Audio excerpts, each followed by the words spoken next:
Well, good morning. Welcome to Coffee with the Pastor, and glad you're tuning in. We're looking at the book of Genesis. We've begun with the creation account in chapters 1 and 2, and we're about to go into the account of the fall in chapter 3. But I thought we would take some time today just to review. I think it's good to get this review before we go into the account of the fall. I remind you that God has created humanity in his own image. Verse 26 of chapter 1, then God said, let us make mankind in our own image, in our likeness, so that they may rule over the fish in the sea and the birds in the sky, over the livestock and all the wild animals, and over all the creatures that move along the ground. So God created mankind in his own image. In the image of God, he created them. Male and female, he created them. So God created us, and if you'll remember, after he created us, after everything else he created, he said, that's good. After he created male and female, he said, that's very good. And we're created in the image of God. Now, that's an interesting word in the Hebrew. I don't think I brought this up when we went over it the first time. This is the same word that is used for idols later on in the Old Testament. When God forbids idols, people who worshiped other gods would make an image of their God and keep it in their household or take it with them and put it up and like that. And it was made out of stone or of wood or something like that. You can get images like that around the world today. I know back in Paul's day in Ephesus, they had the Temple of Artemis there, and it's the god with all the breasts. And you remember they had a riot because the people who were making the little images of Artemis felt like that Paul was and their followers were cutting into their business, and they had a riot. Well, interesting enough, I've been to Ephesus. You can still buy an image of Artemis there. I didn't buy one, but you still can. But it's the same word for image, an idol. But what's interesting is God says, I've made an image. It's not of stone, not of wood. You're my image. And he's talking to humanity, to Adam and Eve, mankind from then on. And God doesn't want an image of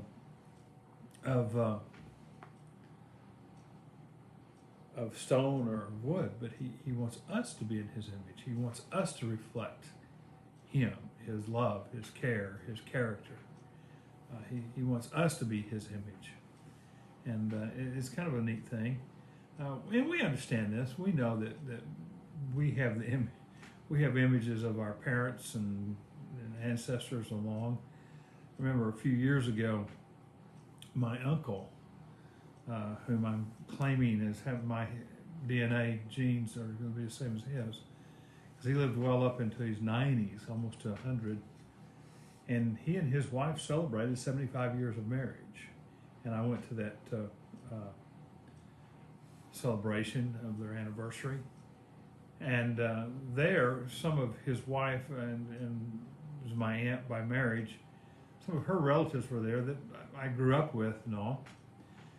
And there was a guy there that I mistook for his dad. Now, his dad had died, but he looked just like his dad. I mean, I just thought it was him.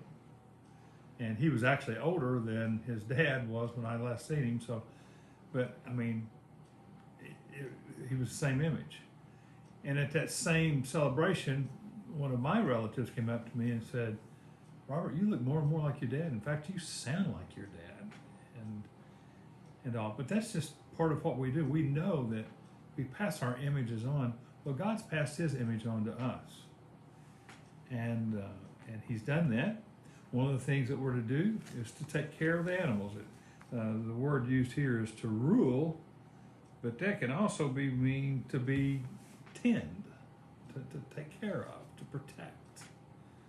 And that's one of our jobs as humans is to protect God's creation of this earth.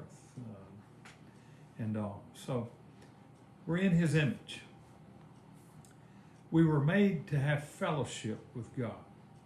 That's why God created the heavens and the earth. Paul tells us this, that the reason the heavens and the earth was made is because God wants a family. He wanted to have fellowship with us.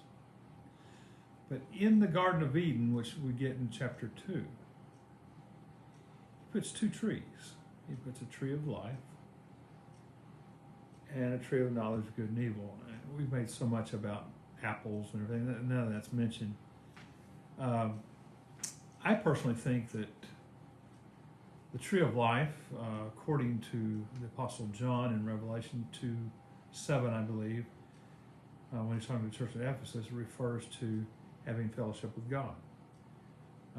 They could have had fellowship, and I mentioned about how that Eve was taken from Adam's side, and that word for side is only used one other time.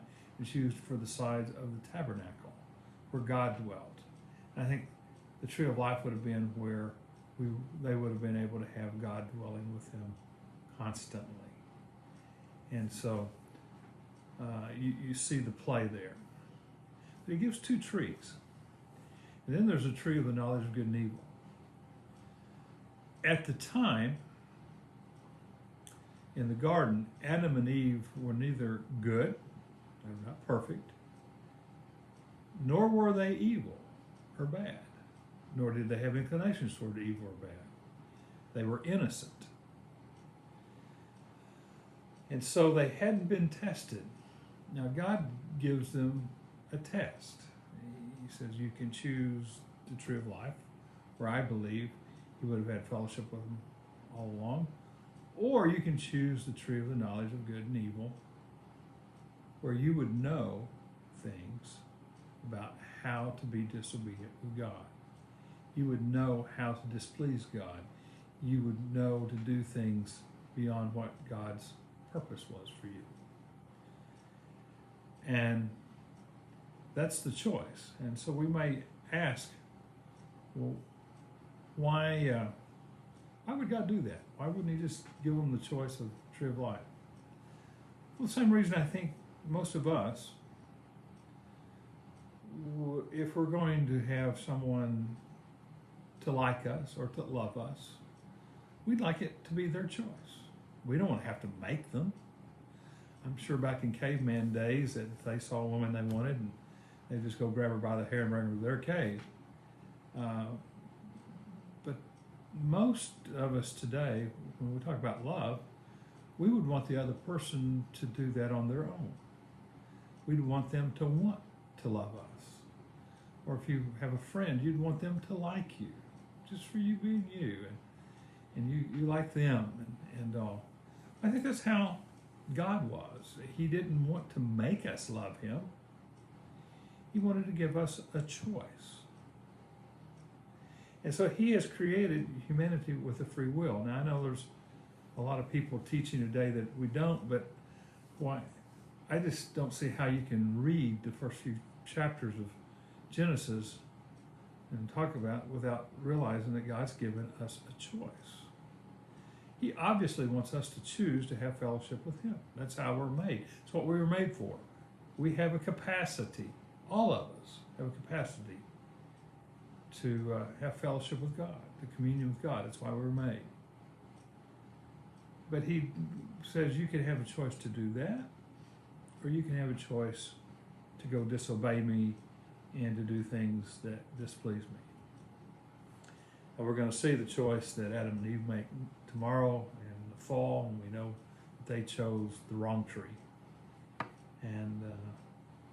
And so we'll look at that tomorrow, but I just kind of wanted to set it up today to kind of remind you of some things that will maybe make the fall chapter a little bit more clear. Well, I look forward to seeing with you tomorrow, and we'll start with the fall of mankind for the next two days. We'll look at chapter 3 in the next 2 days. And you have a blessed day. And today, choose the tree of life. Be in the image of God. Show people what God's like. Blessings upon you.